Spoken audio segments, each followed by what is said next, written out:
一般大家对图书馆的印象拢是恬静，而且内底有足侪册所在。为着要让图书馆有主动性甲创造性，来与我和民众之间的距离，嘉义市的文化局即马就配合在地独立册店举办特展，而且阁要来整修老图书馆的空间，要让图书馆有新的感受。图书馆1楼的册柜顶面，一张一张亲像杂志封面的相片，拢是嘉义市在地人文的记录。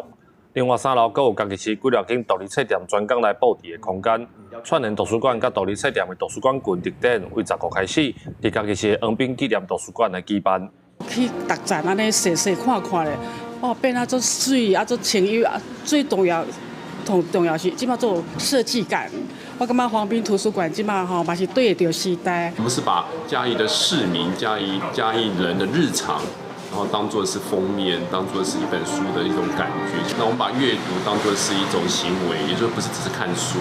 而是看城市的风貌、看城市的风土、看城市的人情味，然后你就可以在这边感受到。嘉义市文化局甲台湾创意经济促进会用活动做主题举办这个特展，佮去到嘉义市一寡独立册店甲在地特色店家，希望会当伫嘉义推广活土生态系的发展。伊这所在册吼整理甲足整齐，而且嘛环境真安静，